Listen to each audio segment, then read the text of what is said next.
Hello. Hello, नमस्कार बच्चों, आप सभी का स्वागत है बीसीएस एकेडमी के यूट्यूब चैनल पर, जहां आप पढ़ते हैं फिजिक्स और केमिस्ट्री अभी के लिए। बाद में आपको सारे सब्जेक्ट्स मिलेंगे। तो अपन 12वीं, मैं हूं एसपी सुंडा, अपन पढ़ रहे हैं 12वीं कक्षा की केमिस्ट्री का विलियन पार्ट शुरू कर चुके हैं। जो विलियन पार्ट है उसको, उसमें से अपन विलियन, विलियन के प्रकार और सांद्रता के पद पढ़ चुके हैं। सांद्रता के पद: द्रव्यमान प्रतिशत, आयतन प्रतिशत, द्रव्यमान आयतन प्रतिशत, मोलंस, मोलरता, मोललता, ये सब अपन ने पढ़ लिया है। अब अपन आज क्या करेंगे, अपन पढ़ेंगे ठोसों की द्रवों में विलेयता। यानी एक्चुअल में ये टॉपिक रहेगा विलेयता पर। इधर उधर की बातें न करके अपन डायरेक्ट टू द पॉइंट चलते हैं। अपना टॉपिक आज रहेगा विलेयता। विलेयता, विलेयता यानी सोलुबिलिटी। सोलुबिलिटी अपने टॉपिक का क्या नाम रहेगा? विलेयता, सोलुबिलिटी। क्या मतलब है विलेयता का?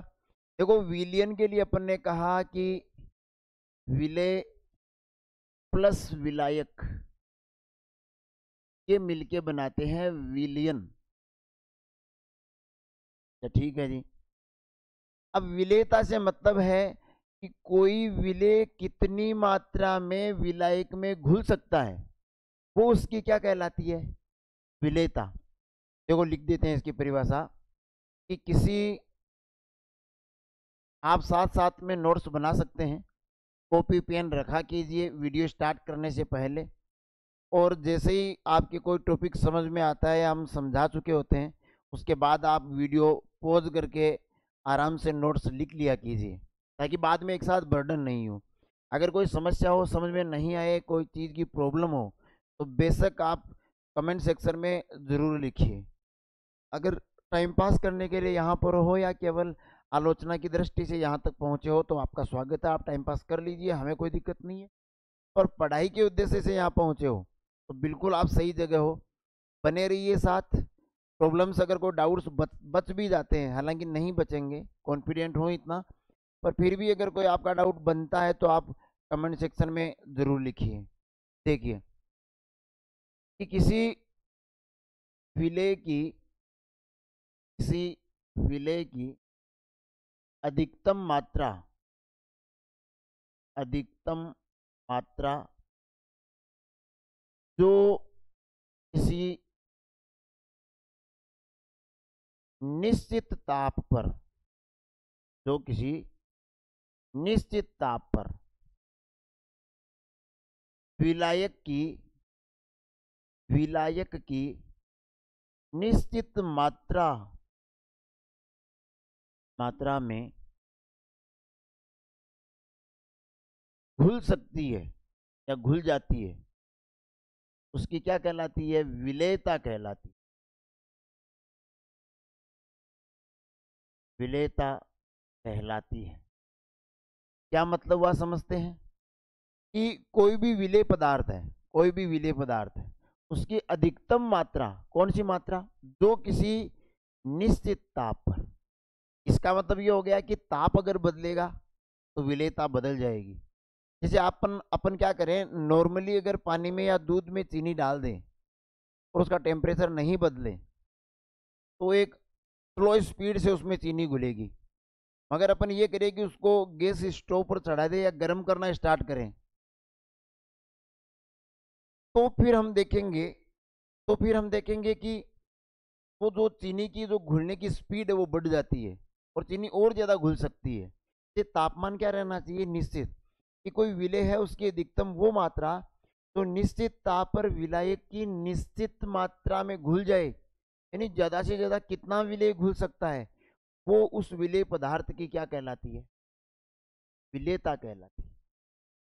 अब अपन ने विलियन 3 प्रकार के पढ़े थे: ठोस विलियन, द्रव विलियन और गैस विलियन।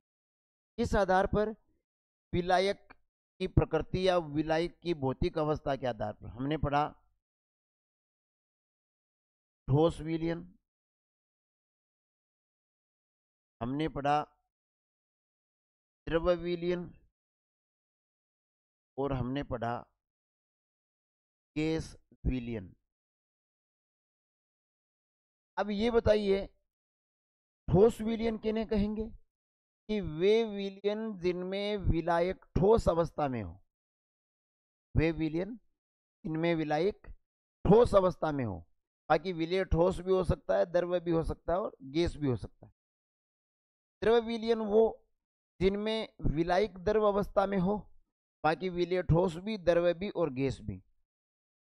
और गैस विलयन वो जिनमें विलायक गैस अवस्था में हो, विलय ठोस भी हो सकता है, विलय द्रव भी हो सकता है और विलय गैस भी हो सकता है।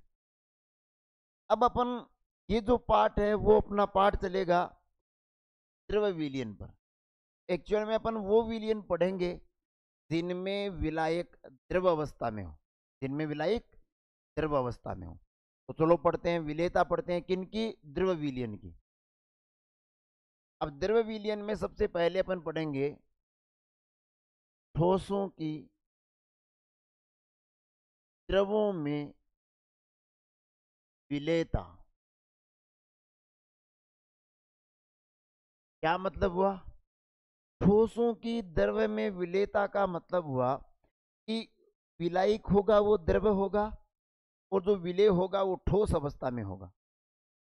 और बेटा अगर वो ठोस अवस्था में होगा तो उसकी विलेयता किस तरह प्रभावित होगी? तो अपन ये कह देंगे कि किसी, देखो परिभाषा तो वो सेम बनती रहेगी विलेयता की, कि किसी ठोस विलेय की अधिकतम मात्रा, किसी ठोस से अधिकतम मात्रा,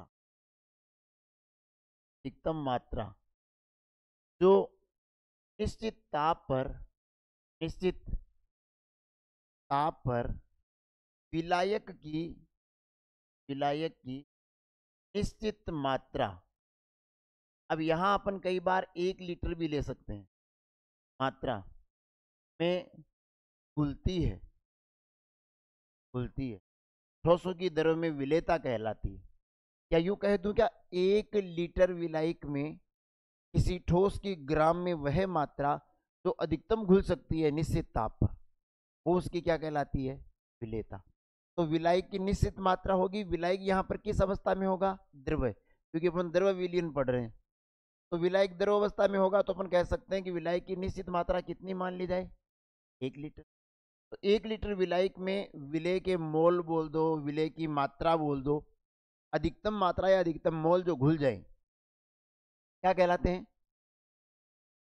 विलेयता। अब अपन अगला टॉपिक अपना ये रहेगा कि इस विलेयता को प्रभावित करने वाले कारक, प्रभावित करने वाले, इसको विलेयता को, विलेयता को प्रभावित करने वाले कारक। कौन सी विलेयता को? कि जो ठोस दरों में घुल रहे हैं उनके घुलने की जो प्रकृति है, जो विलेयता है, जो क्षमता है, उस क्षमता को क्या चीजें प्रभावित करती है, कौन सी चीजें प्रभावित करती है, ये समझते हैं। देखो सबसे पहला टॉपिक इसमें रहेगा, सबसे पहला टॉपिक इसमें रहेगा, सबसे पहला टॉपिक इसमें रहेगा 1 नंबर पे अपन कह सकते हैं विलेय व, विलेय व विलायक की प्रकृति, विलेय व विलायक की प्रकृति। दूसरा कारक अपन कह सकते हैं ताप परिवर्तन का प्रभाव, ताप परिवर्तन का प्रभाव। और तीसरा अपन कह सकते हैं दाब परिवर्तन का प्रभाव।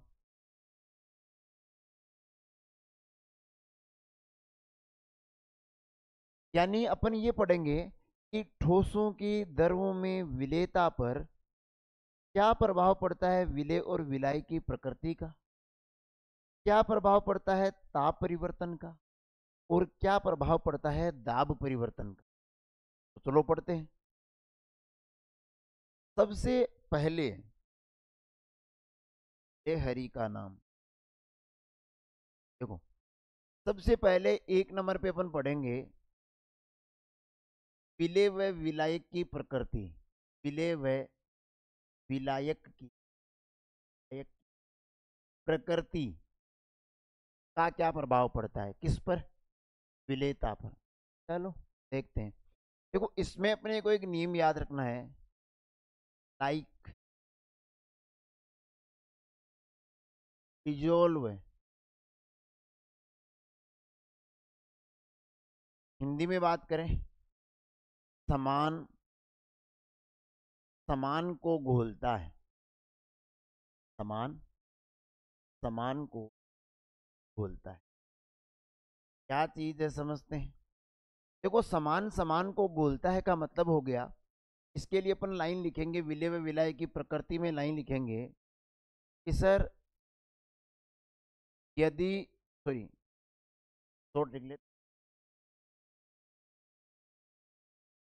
कि ध्रुवीय विलेय, ध्रुवीय विलायक में तथा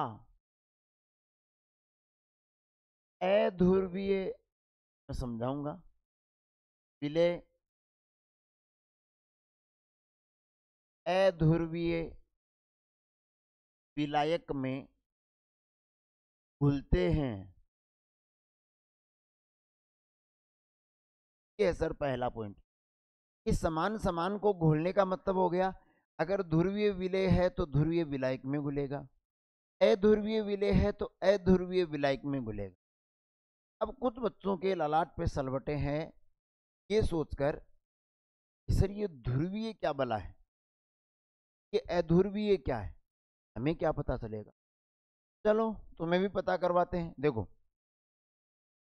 ध्रुवीय और अध्रुवीय का मतलब यहां पर यह है, ध्रुवीय और अध्रुवीय का मतलब यहां पर यह है, ध्रुवीय और अध्रुवीय का मतलब यहां पर है, ध्रुवीय का मतलब है जैसे मान लो अपन एक बात करें, मैंने लिखा जैसे मान अपन ने लिखा HCl, पर ये लिख देता HCl।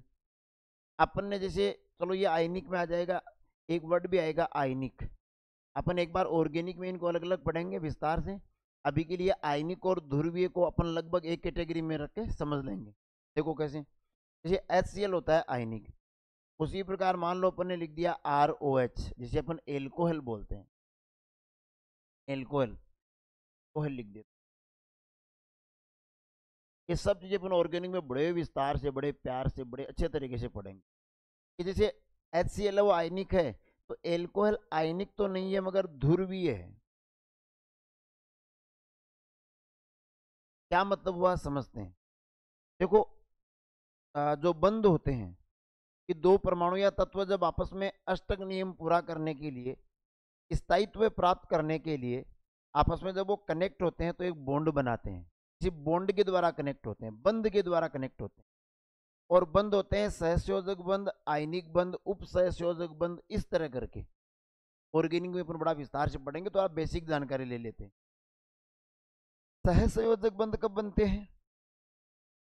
सहसंयोजक बंध तब बनते हैं जब दो परमाणु या तत्वों के मध्य इलेक्ट्रॉनों का साझा होता है। अष्टक पूरा करने के लिए वो इलेक्ट्रॉनों की साझेदारी करते हैं। अगर दोनों परमाणुओं का एक एक इलेक्ट्रॉन साझे में भाग लेता है तो वो सिंगल बॉन्ड होता है। अगर दो दो इलेक्ट्रॉन भाग ले रहे हैं तो वो डबल बॉन्ड होता है। और सो ऑन, अगर तीन तीन इलेक्ट्रॉन भाग ले रहे हैं तो वो ट्रिपल बॉन्ड होता है। क्या आगे सहसंयोजक बॉन्ड नहीं होता। सिंगल बॉन्ड, डबल बॉन्ड और ट्रिपल बॉन्ड, एकल बंध, द्विबंध और त्रिबंध, ये अपन सहसंयोजक बंध कहते हैं। उसके बाद आयनिक बंध में क्या होता है, जैसे सहसंयोजक में तो इलेक्ट्रॉनों का साझा हुआ, आयनिक बंध में क्या होता है कि एक परमाणु अपने इलेक्ट्रॉन पूरी तरह से दूसरे को दे देता है। जो इलेक्ट्रॉन देता है वो धनायन बनाता है, जो इलेक्ट्रॉन लेता है वो ऋणायन बनाता है। और आयनों के मध्य जो बंध बनता है उसको बोलते हैं आयनिक बंध। तो थोड़ा अपन यहां देखते हैं। देखो अब ये जो HCl है ये आयनिक यौगिक क्यों है, क्योंकि अपन इसको जैसे ही जल में डालेंगे तो इसके दो आयन बन जाएंगे, H+ और Cl-, यानी धनायन और ऋणायन। ये कैसा यौगिक हो गया। अब यहां देखो इस एल्कोहल में यहाँ सिंगल बॉन्ड है, तो सर सिंगल बॉन्ड तो सहसंयोजक में आया था, बिल्कुल साझा हुआ है इलेक्ट्रॉनों का। इस सिंगल बॉन्ड में एक इलेक्ट्रॉन ऑक्सीजन का है, दूसरा इलेक्ट्रॉन हाइड्रोजन का है, तो इन पे प्लस माइनस नहीं होता कायदे से। और दुनिया कायदे से चलती कहाँ है, लालच आ जाता है सर बाद में। इनमें इलेक्ट्रॉनों का साझा हुआ था, तब बात यही हुई थी कि ये बॉन्ड दोनों का गिना जाएगा, इलेक्ट्रॉन दोनों के बीच में रहेंगे।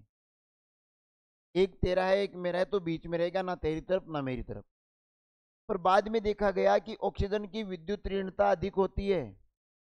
विद्युत ऋणात्मकता या विद्युत ऋणता, या अंग्रेजी में बोले इलेक्ट्रोनेगेटिविटी, ये ज्यादा होती है। सवाल उठता है सर ये क्या होती है।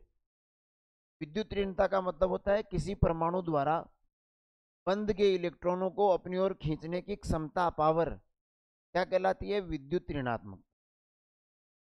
किसी परमाणु द्वारा बंद के इलेक्ट्रॉनों को अपनी ओर खींचने की क्षमता क्या कहलाती है, विद्युत ऋणता। तो ये बंद के जो दो इलेक्ट्रॉन है सिंगल बॉन्ड के, इनको खींचने की ज्यादा क्षमता किसकी है, ज्यादा विद्युत ऋणता किसकी है, ऑक्सीजन की। ये अपनी तरफ खींच लेगा तो ऑक्सीजन पे पार्शियल माइनस नेगेटिव चार्ज आ जाएगा, और हाइड्रोजन पे आंशिक धनावेश पार्शियल पॉजिटिव चार्ज आ जाएगा। अब प्लस माइनस आ गया, पूरी तरह से नहीं आया तो आयनिक नहीं है, आयनिक से थोड़ा कम है तो इसको बोलते हैं ध्रुवीय। कुल मिला के ये याद रखिए कि वे यौगिक, वे पदार्थ जिनमें प्लस माइनस दिखाई देते हैं ध्रुवीय या आयनिक कहलाते हैं। अब ये कह रहा है ध्रुवीय है, वो ध्रुवीय में ही घुलेगा, यानी अगर ये विलय है तो विलायक, जैसे अपन ने जल लिया, जल विलायक अपन ने क्या ले लिया, जल, H2O। अब H2O में भी यही कॉन्सेप्ट है, ऑक्सीजन की विद्युत ऋणता ज्यादा है सर, इलेक्ट्रॉनों को अपनी ओर खींचेगा, ऑक्सीजन पे माइनस रहेगा, हाइड्रोजन पे प्लस रहेगा। अब जिस पदार्थ में प्लस माइनस है वो विलायक कैसा हो गया, ध्रुवीय। और अभी भी अपन ने लिखा लाइक डिजोल्व्स लाइक, समान समान को घोलता है।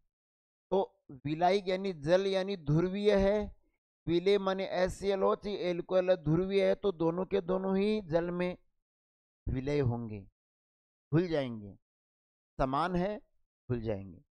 पर ये दोनों तेल में नहीं घुलेंगे, वसा में नहीं घुलेंगे, वसा अध्रुवीय होती है।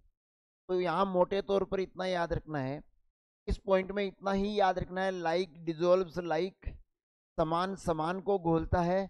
अर्थात अगर विलय ध्रुवीय या आयनिक हुआ तो वो ध्रुवीय विलायक या आयनिक विलायक में घुल जाएगा। अगर विलय अध्रुवीय हुआ, जैसे नेप्थलीन, वो जल में नहीं घुलेगा, वो अध्रुवीय है, जल ध्रुवीय है, और वो बेंजीन में घुल जाएगा, बेंजीन अध्रुवीय है।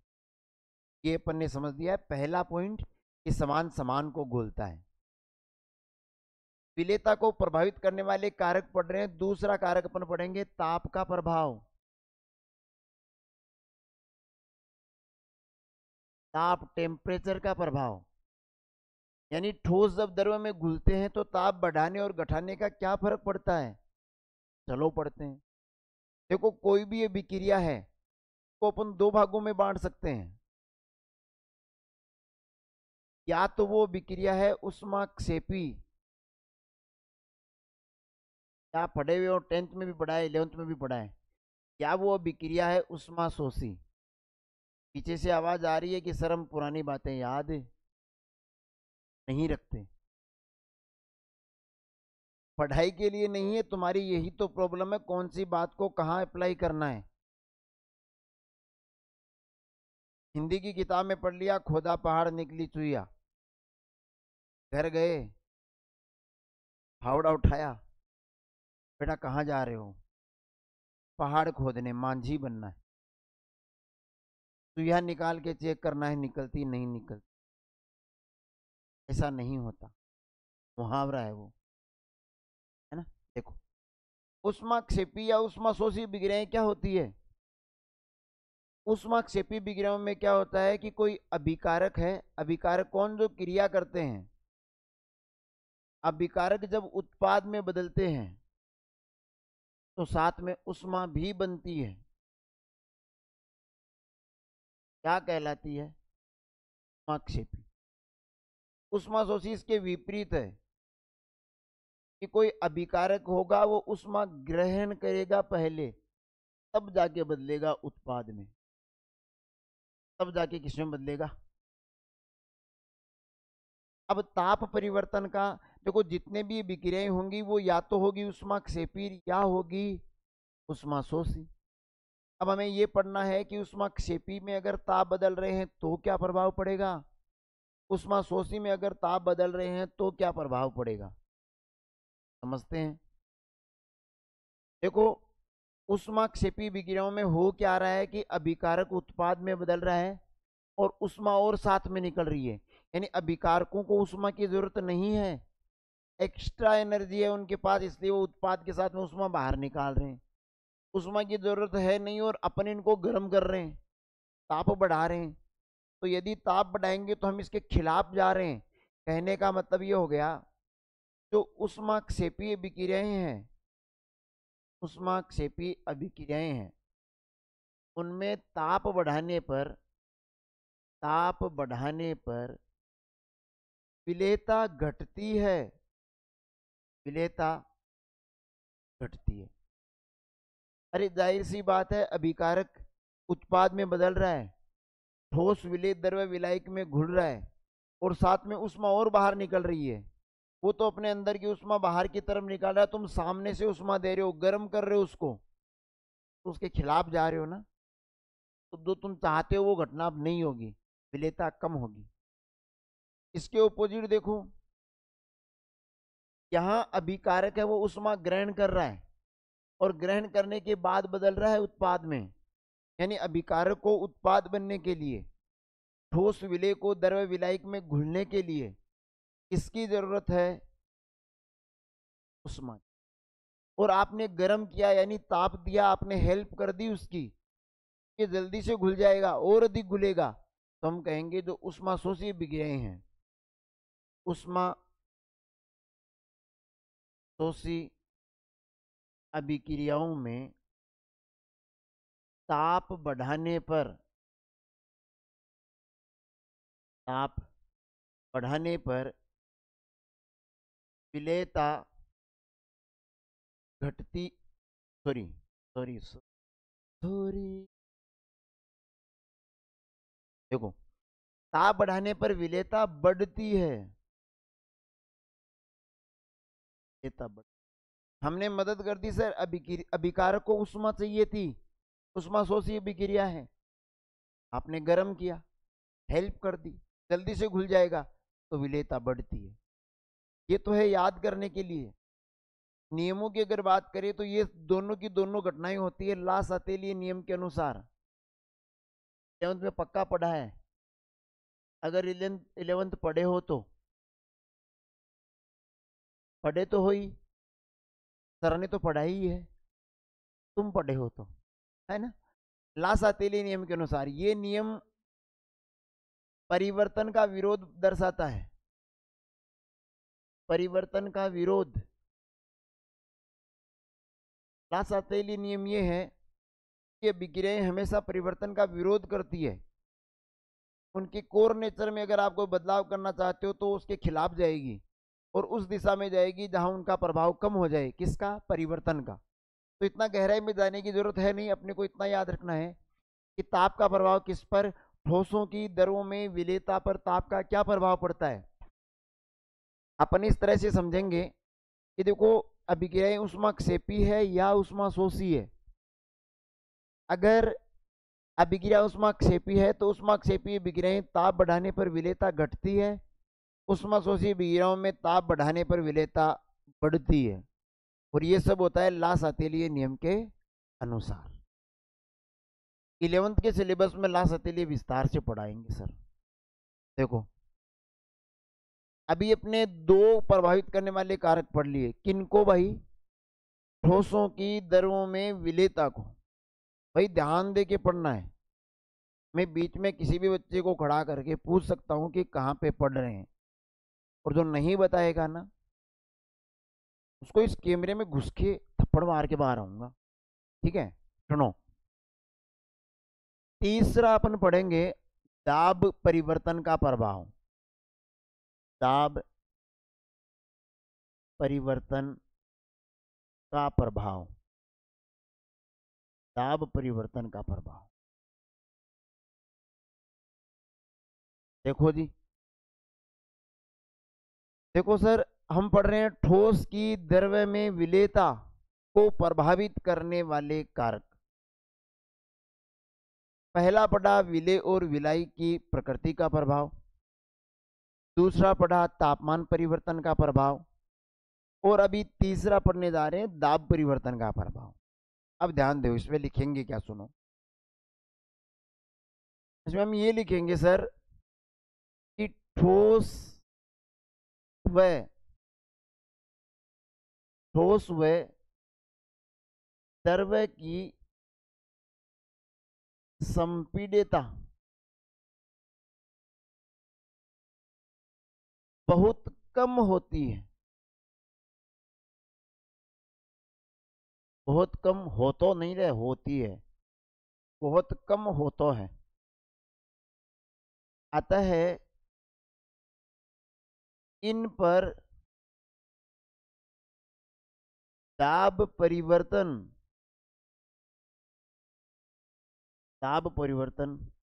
का नगण्य प्रभाव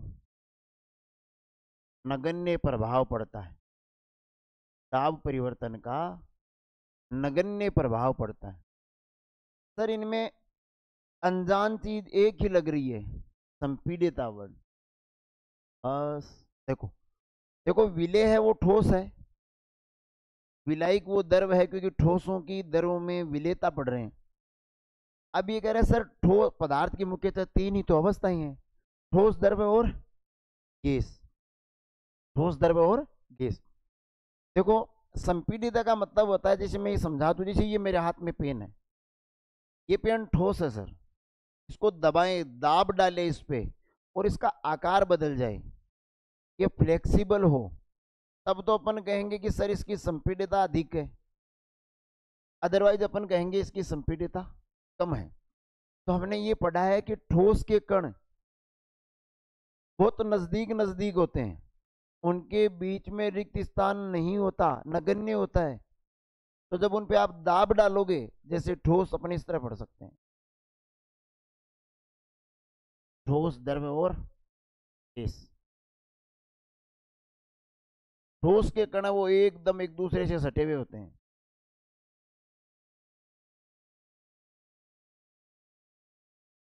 ऐसे। द्रव्य के कण थोड़े दूर होते हैं,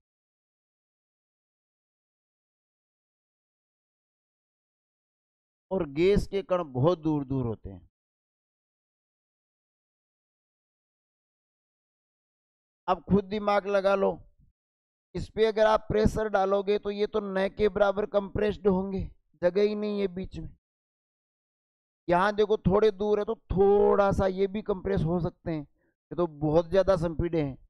ये माना जा रहा है कि ठोस और द्रव्य के कणों के मध्य बहुत कम रिक्त स्थान होता है, जिसके कारण उनकी संपीड़ितता नगण्य होती है। देखो, ठोस व द्रव्य की संपीड़ितता बहुत कम होती है।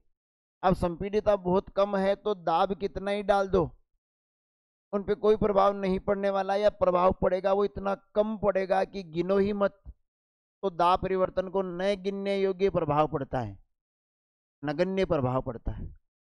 नगण्य यानी न गण्य, जिसे गिना नहीं जा सके, कम प्रभाव पड़ता है। तो ये दाब परिवर्तन का प्रभाव है सर। तो इस प्रकार अपन ने आज क्या पढ़ा, विलेयता। थोड़ा रिवाइज करा देता हूं।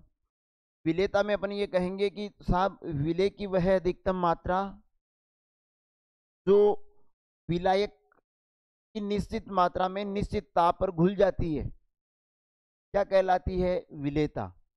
इसमें एक चीज छूट रही है, वो बता देता हूं, सुनो सर।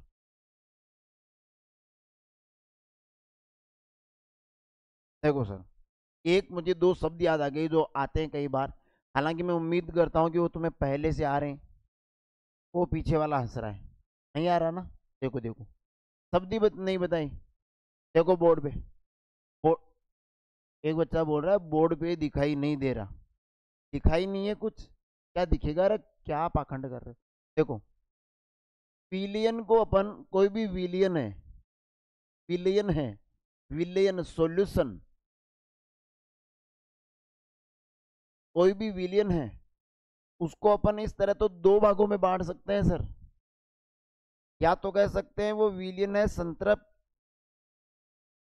या कह सकते हैं वो विलियन है असंतृप्त। का मतलब है, देखते हैं। संतृप्त विलियन वो होता है, संतृप्त विलियन, संतृप्त विलियन वो होंगे, वह सॉरी, वे विलियन जिनमें स्थिर ताप पर, स्थिर ताप पर और अधिक, और अधिक विलेय नहीं घोला जा सकता, घोला जा सकता, क्या कहलाते हैं, संतृप्त विलियन। मतलब क्या हुआ, तापमान निश्चित रहना चाहिए, तापमान बदल दिया तो ये चीजें बदल जाएगी। देखो, संतृप्त विलियन का मतलब है, जैसे अपन नॉर्मल वे में कहते हैं कि सर खाना खा लो, आप कहते हो सर मैं तो तृप्त है, तृप्त यानी पेट भरा हुआ है और अधिक नहीं खा सकता। वैसे ही विलायक बोलता है कि सब मैं इतना ही विलय अपने अंदर समा सकता हूँ, इसके ज्यादा विलय में नहीं समा सकता अंदर, तापमान नहीं बदलना है। देखो अपन क्या कह रहे हैं कि वे विलियन, संतृप्त विलियन कौन से होंगे, वे विलियन जिनमें स्थिर ताप पर और अधिक विलय नहीं घोला जा सकता, क्या कहलाते हैं, संतृप्त। और असंतृप्त इनके विपरीत हो जाए कि जिनमें निश्चित ताप पर या स्थिर ताप पर विलय मात्रा या विलय पदार्थ घोलने की संभावना बनी रहती है और अधिक घोला जा सकता है, वो कहलाते हैं असंतृप्त विलयन। एक चीज छूट रही थी, ये मैंने आपको और बता दी। अब अपन थोड़ा देख लेते हैं आज क्या पढ़ा। ठीक है, विलेयता यानी सोल्यूबिलिटी अपन ने कह दिया कि सर विलय विलायक में घुलता है, विलियन बनाता है। हम कह रहे हैं हाँ कि किसी विलय की अधिकतम मात्रा जो किसी निश्चित ताप पर विलय की निश्चित मात्रा में घुल जाती है, विलेयता कहलाती है। विलियन तीन प्रकार के, ठोस, द्रव और गैस विलियन। अभी अपन पढ़ रहे हैं द्रव विलियन। द्रव विलियन वो होंगे जिनमें विलायक द्रव होगा, बाकी विलय ठोस, द्रव या गैस कुछ भी हो सकता है। ठोसों की दरों में विलेयता पढ़ने जा रहे हैं। ठोसों की दरों में विलेयता का मतलब हो गया विलय होगा ठोस, विलायक होगा द्रव। हम कह रहे हैं किसी ठोस विलय की अधिकतम मात्रा जो निश्चित ताप पर विलायक की निश्चित मात्रा में घुल जाती है, उस ठोस की क्या कहलाती है, विलेयता। ग्राम प्रति लीटर मात्रक हो सकता है इसका, बोल सकते हैं अपन ग्राम प्रति लीटर। ये लीजिए कि 1 लीटर विलियन में कितने ग्राम विलय घुल गया, वो उसकी विलेयता कहलाएगी। आगे बढ़े तो विलेयता को प्रभावित करने वाले कारक तीन प्रकार के। ठोसों की द्रवों में विलेयता को प्रभावित करने वाले कारक तीन प्रकार के। पहला, विलय और विलायक की प्रकृति, ताप परिवर्तन का प्रभाव और दाब परिवर्तन का प्रभाव। विलय और विलायक की प्रकृति में अपन ने पढ़ा कि लाइक डिजोल्व्स लाइक, समान समान को घोलता है। अगर विलय ध्रुवीय या आयनिक है, ध्रुवीय या आयनिक है तो विलायक भी ध्रुवीय और आयनिक होना चाहिए, तब तो घुल जाएगा, वरना नहीं घुलेगा। अगर विलय अध्रुवीय है तो विलायक भी अध्रुवीय होना चाहिए, तो घुल जाएगा, वरना नहीं घुलेगा। अध्रुवीय वालों में तुम अगर एग्जाम्पल देखना चाहो तो याद रख सकते हो, नेप्थेलीन बेंजीन में घुल जाता है, क्योंकि नेप्थेलीन अध्रुवीय है और बेंजीन भी अध्रुवीय है, नॉन पोलर है, ये चार्ज नहीं होते इनमें, कि आपस में घुल जाते हैं। और इनके एग्जाम्पल तो ये ले लो, HCl जल में घुल जाएगा, क्योंकि जल भी H+ और OH- आयनों में रहता है, ये भी H+ और Cl- आयनिक है। एल्कोहल घुल जाता है क्योंकि ROH ध्रुवीय है, तो समान समान को घोलता है। इसके बाद बात करें तो ताप का प्रभाव, हमने कहा विक्रिया या तो होगी उष्माक्षेपी या होगी उष्माशोषी। उष्माक्षेपी यानी अभिकारक उत्पाद में बदलेगा, साथ में उष्मा भी बनेगी। उष्माक्षेपी विक्रियाओं में अगर आप ताप बढ़ाओगे तो इनके खिलाफ जा रहे हो, क्योंकि ये तो उष्मा बाहर निकाल रहे हैं, तुम इनके अंदर डाल रहे हो, तो ये अपनी विलेयता रोक देंगे, तो विलेयता घटती है। उष्माशोषी विक्रियाओं में अभिकारक उष्मा ग्रहण करेगा तो उत्पाद में बदलेगा, यानी विलयन बनेगा ही तब जब तुम गर्म करोगे, यानी उष्मा दोगे, और गर्म कर रहे हो, ताप बढ़ा रहे हो, यानी इसकी हेल्प कर रहे हो, तो उष्माशोषी विक्रियाओं में ताप बढ़ाने पर विलेयता बढ़ती है। इसके बाद में बात आई दाब परिवर्तन के प्रभाव की। तो ठोस और द्रव्य की संपीडितता यानी कंप्रेस्ड करने की पावर, दबाकर आकार बदलने की क्षमता, आयतन कम करने की क्षमता बहुत कम होती है, ये फ्लेक्सिबल नहीं होती ज़्यादा इनकी अपेक्षा गैसों की। तो ठोस और द्रवों की संपीडितता बहुत कम है, तो इन पर दाब परिवर्तन का नगण्य प्रभाव पड़ता है, या यूं कहें कोई प्रभाव नहीं पड़ता। तो प्यारे बच्चों, ये अपन ने एक टॉपिक करा है। अब अभी आज अपन ने पढ़ा ठोस के द्रव्य में विलेयता, उसके बाद में पढ़ेंगे गैस की द्रव्य में विलेयता, जिसमें हेनरी का नियम आ जाएगा। उसके बाद में पढ़ेंगे द्रव्य की द्रव्य में विलेयता, यानी है तो तीनों ही द्रव्य विलयन, ठोस द्रव्य में, द्रव्य द्रव्य में और गैस द्रव्य में, तो द्रव्य विलयन पढ़ रहे हैं अपन। तो आगे अपन इससे जो अगला वीडियो होगा वो होगा हेनरी के नियम का, इंपॉर्टेंट चीज है। उससे आगे आएगा राउल्ट का नियम, द्रव्य में द्रव्य वाला। तो वहां तक पहुंचने के लिए आपको इंतजार करना होगा थोड़ा सा, तब तक इतना पढ़ाया हुआ चैप्टर आप तैयार कर लीजिए। जो बच्चे आज ही यूट्यूब चैनल पे इस वीडियो पे किसी भी कारण से किसी भी तरीके से आए हैं, उनसे निवेदन सिर्फ इतना रहेगा कि अगर पढ़ाई के उद्देश्य से आए हो तो सही जगह हो, समय व्यतीत या वेस्ट करने के चक्कर में हो तो बिल्कुल आप गलत जगह हो। वो आप कहीं भी कर सकते हो, यहाँ मत कीजिए। बेटा वो पाप मैं नहीं लेना चाहता। तुम मोबाइल जरूर ये कह के लेके बैठे हो कि हम तैयारी कर रहे हैं, या तो खुद को कह के बैठे हो, बड़े हो तो खुद को लेके बैठे हो कि सर मैं तैयारी कर रहा हूँ, परिजन तो नहीं देख रहे मगर मुझे तैयारी करनी है। और या फिर घर वालों से ये कह के लाए हो कि अपन सर मैं केमिस्ट्री के कुछ क्लासेस देख रहा हूँ। तो बेटा दोनों ही परिस्थिति में या तो आप तुम खुद को धोखा दे रहे हो या परिजन को धोखा दे रहे हो, और दोनों ही गलत है। आप दूसरे को धोखा देना सोचते हो, वो भी खुद को ही धोखा है। इसलिए मैं नहीं चाहता कि ये वाला जो पाप है वो हमारे सिर मंडा जाए, बीसीएस एकेडमी के सिर आए, एसपी सर के सिर आए। तो मैं इतना सा निवेदन कर रहा हूँ, पढ़ने के उद्देश्य से हो तो राइट प्लेस पर हो, बने रहिए। वीडियो को लाइक कीजिए, कोई समस्या आई है तो कमेंट कीजिए, वरना कमेंट में समय व्यतीत मत कीजिए और पढ़ाई कीजिए। सब्सक्राइब जरूर कर लीजिए ताकि अगला वीडियो आपसे छूट नहीं जाए। तब तक के लिए धन्यवाद। जय हिंद, जय भारत, नमस्कार, वंदे मातरम।